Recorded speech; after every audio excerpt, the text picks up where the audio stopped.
Now in this section we are going to understand what is the purpose of using float in HTML and CSS. Among various CSS properties, one of the most important properties to learn is the float property. The float property specifies how the element will float, that is, shift or move inside a page or document within its parent container.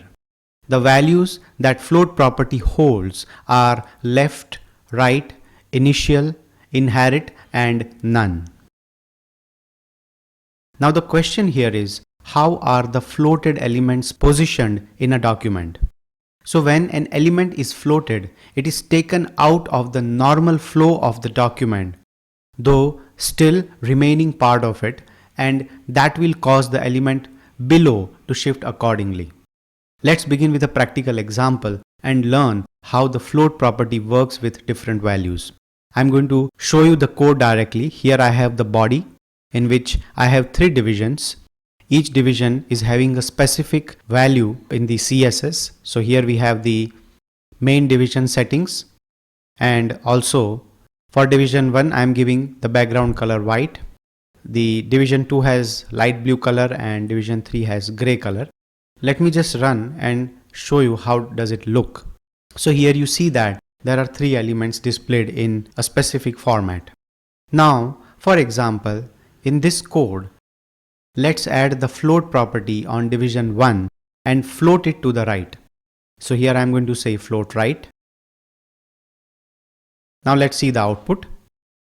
Now you see that the division 1 floats to the right of the parent element, and it is removed from the normal document flow. So the division 2 and 3 shifted upwards to occupy the space of division 1. Now what if I want to shift it back to the left? So let's try that as well. Instead of right, I'm going to say left here. As you can see, division 1 is shifted back to the left, but if you notice, division 2 is not there, because when we moved division 1 to right, division 2 occupied the space of it, and now when we move it back, division 1 overlapped division 2. So float property is allowed to overlap other elements. And to get back to the original document structure, we set float to initial. So when float is set to initial, it sets the element back as default. The other value that float property has is inherit. What it does is that it inherits the float property from its parent element, which is indeed the purpose of the inherit keyword. Now let's try to apply float property to every element and see what happens. I'll say left to all division 1, 2 and 3.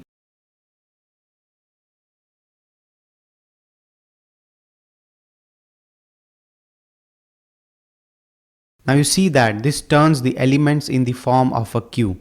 This technique can be used for creating photo gallery structure. Let me also remind you that if the element is set to position absolute, then the float property will be ignored. It means it won't work. The float property can also be applied with various other HTML elements, which we will see as we move on this series of tutorial.